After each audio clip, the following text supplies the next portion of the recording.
आज हमारे पास topic 12th class business studies का levels and functions of management chapter का नाम है। इसका पार्ट 2 करेंगे हम। फंक्शंस ऑफ मैनेजमेंट पार्ट 1 में हमने levels of management last topic में किया। हमें वीडियो पसंद आया होगा वो भी आपने लाइक सब्सक्राइब और शेयर भी ज़रूर किया होगा। तो आज हम करेंगे functions of management.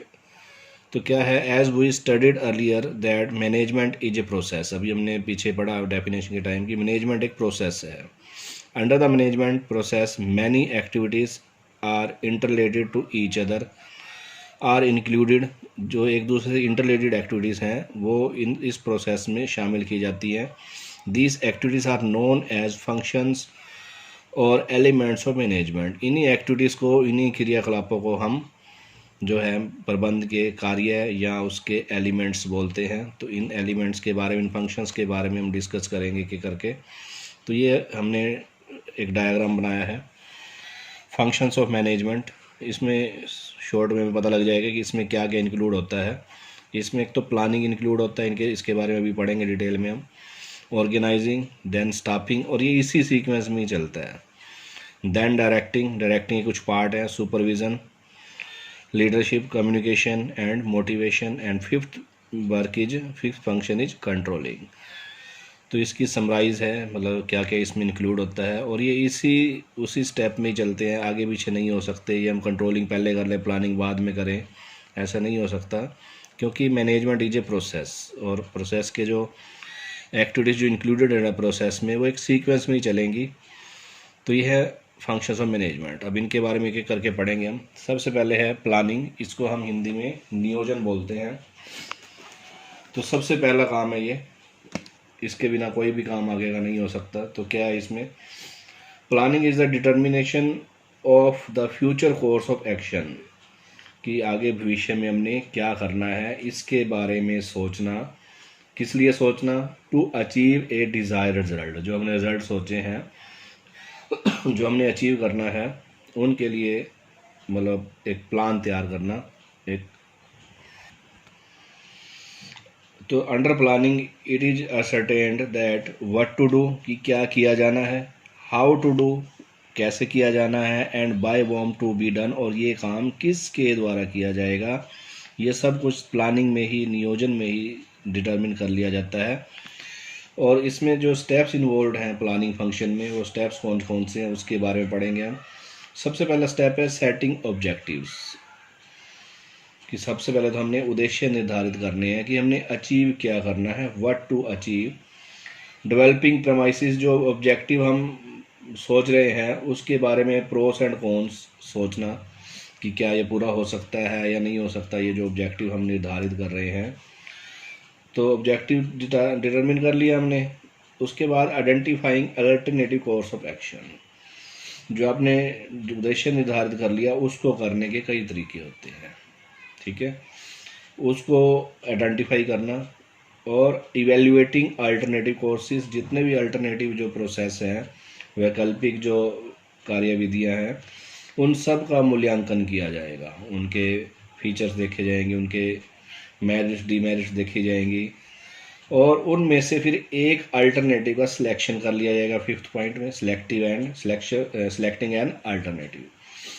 Then select हो गया, सब कुछ हो गया। अब उस प्लान को इम्प्लीमेंट करना है हमने, मतलब लागू करना है। उस प्लान पर हमने काम शुरू कर देना है। और फॉलो अप एक्शन, ये नहीं प्लान करके छोड़ दिया, उसको फॉलो अप भी करना है हमने। कि अगर कोई कमी रह जाती, कई कमियां बाद में पता लगती हैं, क्योंकि जब प्लानिंग वाला चैप्टर पढ़ेंगे उसमें सब कुछ आएगा ये। तो फॉलो अप बहुत ज़रूरी है। जो भी हमने प्लान बनाया है, जो भी हमने सोचा है, उसके लिए फॉलो अप करना ज़रूरी है। जैसे कोई परीक्षार्थी है, आप लोग एग्ज़ाम्स दोगे 12th के, तो उसमें सबसे पहले ऑब्जेक्टिव सेट किया जाएगा कि हमने अचीव क्या करना है। हमने 80% अचीव करने हैं, 90% अचीव करने हैं, 100% अचीव करने हैं। तो वहाँ पर ऑब्जेक्टिव सेट हो जाएगा। फिर उसके परमाइसेस डेवलप किए जाएंगे कि क्या, जो मान लो आपने 100% का रख लिया ऑब्जेक्टिव, क्या वो पूरा हो सकता है, उसके प्रोस कॉन्स देखे जाएंगे। तो फिर हम एक सिस्टम बना लेते हैं कि हम 80 से 85 के बीच में लेने हैं, 90 से 95 के बीच में लेने हैं। फिर उसको पूरा करने के अल्टरनेटिव कोर्स ऑफ एक्शन देखे जाएंगे। फिर उसको इवेल्युएट किया जाएगा, एक अल्टरनेटिव सेलेक्ट कर लिया जाएगा। और उसको इम्प्लीमेंट करके फिर बीच बीच में फॉलोअप भी करने हैं कि क्या हम 90% के लिए जो हमने योजना बनाई है, प्लानिंग बनाई है, उसको ठीक तरीके से इम्प्लीमेंटेशन हो रहा है या नहीं हो रहा, तो फॉलोअप एक्शन होता है। और प्लानिंग जो है हर जगह की जाती है, चाहे वो बिजनेस ऑर्गेनाइजेशन हो, नॉन बिजनेस ऑर्गेनाइजेशन हो, स्कूल है, कॉलेजेस हैं, जो टाइम टेबल वहाँ पर बनता है वो प्लानिंग का ही एक रूप होता है। दूसरा फंक्शन जो इसमें किया जाता है वो है ऑर्गेनाइजिंग। अब ऑर्गेनाइजिंग क्या होता है? Harmonious adjustment of various parts to achieve common objectives. जो वेरियस पार्ट्स हैं उनको आपस में हारमोनियम, उनके बीच में एकता बनाए रखना, उनको इकट्ठा करना एक जगह, वो आपका ऑर्गेनाइजिंग में आता है। In order to make the first function of management, जो प्लानिंग हमने सीखा उसको फंक्शनल करने के लिए structure of roles need to be framed and sustained. एक स्ट्रक्चर बनाया जाता है, एक मतलब कि रोल, कौन व्यक्ति क्या रोल निभाएगा, वो एक स्ट्रक्चर बनाया जाता है। The process of creating this structure of roles is known as organising. और इसी स्ट्रक्चर को क्रिएट करने का जो प्रोसेस है, जो प्रक्रिया है, उसी को ही हम ऑर्गेनाइजिंग बोलते हैं। तो इसमें क्या क्या स्टेप्स इन्वॉल्व हैं देखिए। सबसे पहले identification and division of work, काम की पहचान करना कि कौन कौन से काम हैं हमारे पास, और उनमें काम का बंटवारा कर देना। जैसे कोई भी आपने काम करना है, मान लो बिल्डिंग बनाने का आपका काम है, तो उसमें काम आइडेंटिफाई कर लिए जाएंगे कौन कौन से काम है और वो काम किस किस को देना है। डिवीज़न ऑफ वर्क कर दिया जाएगा, किस किस प्रकार के लेबर को हमने वो काम देना है। ऐसे ही बड़ी बड़ी इंडस्ट्रीज़ में भी ऐसे ही चलता है कि कौन कौन से काम है हमारे पास, सेल्स का काम है, फाइनेंस का काम है, प्रोडक्शन का है। तो उन सब के काम की हम पहचान कर लेते हैं और उन कामों को बांट देते हैं योग्यता के अनुसार व्यक्तियों में। डिपार्टमेंटलाइजेशन बनाया जाता है, इसमें विभिन्न विभिन्न डिपार्टमेंट बनाए जाते हैं। सेल्स डिपार्टमेंट बना दिया, परचेज डिपार्टमेंट बना दिया, उनके हेड बना दिए, उनको तीसरे में असाइनमेंट ऑफ ड्यूटीज़, उनको ड्यूटी सौंप देंगे। और एस्टेब्लिशिंग रिपोर्टिंग रिलेशंस, उनसे रिपोर्टिंग भी लेने का हम सिस्टम बनाएंगे जैसे भी बनेगा। तो ये ऑर्गेनाइजिंग है। तीसरा काम है स्टाफिंग। स्टाफिंग क्या है?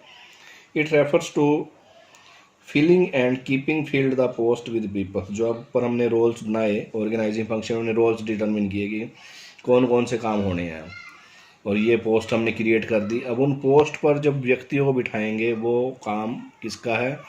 वो काम स्टाफिंग का है। इसको it refers to filling and keeping filled the post with people. एक तो उन पोस्ट पर फिल करना, उनको लोगों को लगाना और उनको लगाए रखना। ये नहीं कि आ जाए और कल चले गए, एक बार परसों फिर लगाए फिर चले गए, ऐसा नहीं होना चाहिए। उनको रिटेन भी करना है वर्क पे हमने। और इसमें क्या क्या स्टेप्स टेकन किए जाते हैं? इसमें स्टेप्स होते हैं estimating the man power requirement, कि हमें कितने लोगों की आवश्यकता है। मैन पावर बोलते हैं उसको हम, कि कितने बंदों की, कितने कर्मचारियों की हमें आवश्यकता है। फिर रिक्रूटमेंट किया जाता है। रिक्रूटमेंट में जो है एप्लीकेशंस मंगवाई जाती हैं, कर्मचारी जो उसमें काम करना चाहते हैं उनसे एप्लीकेशंस मंगवाई जाती है, वो रिक्रूटमेंट प्रोसेस है। उसके बाद सिलेक्शन की जाती है बाय टेकिंग एग्ज़ाम, इंटरव्यूज़ वगैरह जो भी है। फिर उनको प्लेसमेंट एंड ओरिएंटेशन काम पर लगाया जाता है, और बीच बीच में समय समय पर उनको ट्रेनिंग एंड डेवलपमेंट, ट्रेनिंग होती है। जो मैनुअल काम कर रहे होते हैं उन लोगों को जो ट्रेनिंग की जाती है वो ट्रेनिंग बोलते हैं। और जो डेवलपमेंट किसका होता है? जो दिमागी काम कर रहे होते हैं, जो मैन पावर जो होती है, जैसे मैनेजर्स वगैरह हैं, उनको जो ट्रेनिंग दी जाती है उसको डेवलपमेंट बोला जाता है। Next function is directing.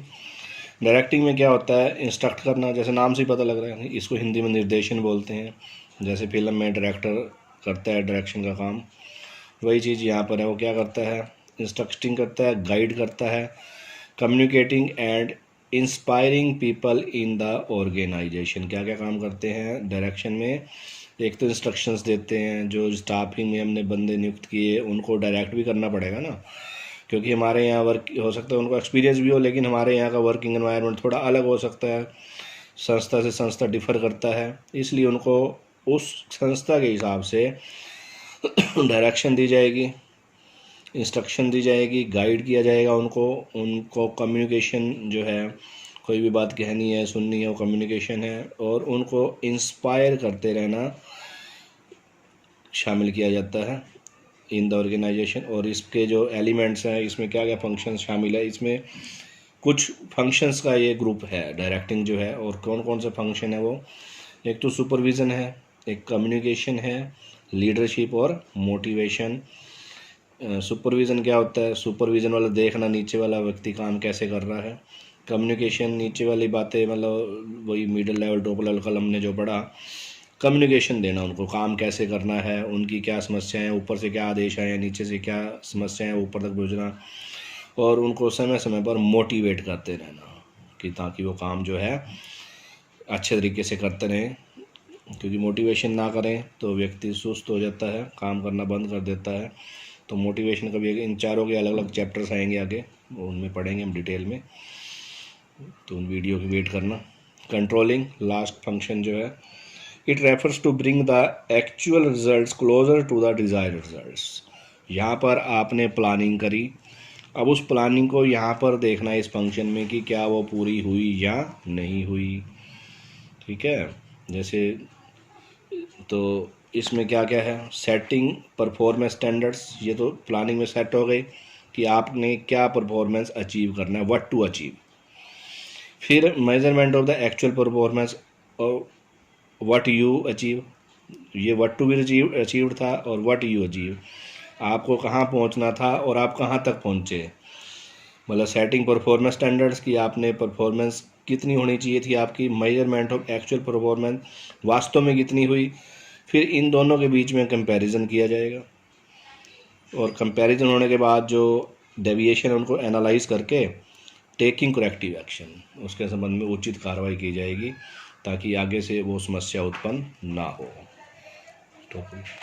तो उसके बाद कंपैरिजन हो गया, कंपैरिजन करने के बाद एनालाइज करना आपने डेविएशन। डेविएशन क्या होता है कि कितना अंतर है इनमें, डिफरेंस कितना है, कि जो हमने सेल्स के टारगेट अचीव करने थे कितने रखे थे, कितने अचीव हुए, उन दोनों में डिफरेंस कितना है, उस डेविएशन को एनालाइज करना और उसके लिए करेक्टिव एक्शन लेना ताकि आगे इसमें कोई किसी प्रकार की समस्या उत्पन्न ना हो।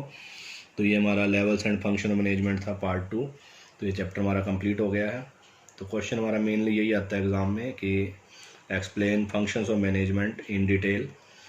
तो इस वीडियो को लाइक, सब्सक्राइब और शेयर करें और इसको अच्छे से बुक के रेफरेंस के साथ सुने और स्टडी करें।